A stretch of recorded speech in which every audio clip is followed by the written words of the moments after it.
ব্যক্তি বারবার তাকে নসিহত করতো, গোনা ছেড়ে দাও, তুমি পাপ করছো, গোনা ছেড়ে দাও।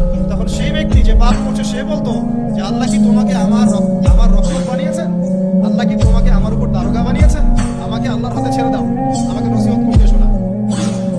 একদিন এই আবেদ ব্যক্তি তার বন্ধুকে একটা জঘন্য পাপ করতে দেখল, এমন একটা পাপ যেটা দেখে তার মনে ধারণা আসলো এটা চরম জঘন্য একটা কাজ। তখন সে মুখ ফসকে বলে ফেলল যে আল্লাহ তোকে আর মাফ করবে না, আল্লাহ তোকে জান্নাত দিবে না। আল্লাহ রাব্বুল আলামিন মালাকুল মউতকে এই দুজনের কাছে পাঠালেন, দুজনের রূহকে কবজ করা হলো। এবার আল্লাহ পাক তার সামনে তাদেরকে উপস্থাপন করে বললেন যে তোমাকে আমার রহমত সম্পর্কে কে গ্যারান্টি দিয়েছে যে আমি কাউকে রহমত করবো কি করবো? যাও, আমি তোমাকে জাহান্নামে পাঠালাম, ওই ব্যক্তি যে আমার রহমত প্রত্যাশা করেছে আমি তাকে জান্নাত দিয়ে দিলাম।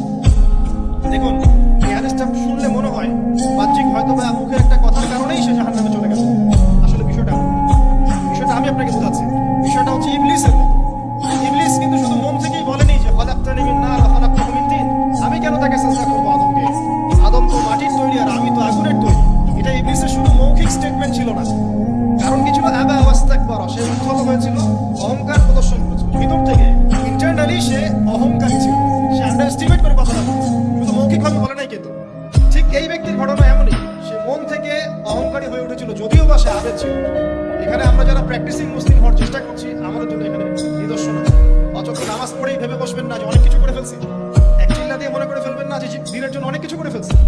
একটা হজ করেছেন, উমরা করেছেন, সিয়াম রেখেছেন, দিনের জন্য দান সদকা করেছেন, একটা মাদ্রাসা মসজিদ করেছেন, ভেবে বসবেন না আপনি সব অনেক কিছু করে ফেলছেন এবং অন্যরা সব কক্রোচ তেলা পোকা, ওরা জাহান্নামে যাবে। জানি না আমরা যে কার আমলের কতটুকু আল্লাহর কাছে কবুল হচ্ছে। এখানে এই ব্যক্তির সমস্যা ছিল, সে নিজের আমলটাকে অনেক ভারী মনে করছিল এবং সে স্টেটমেন্ট দিয়ে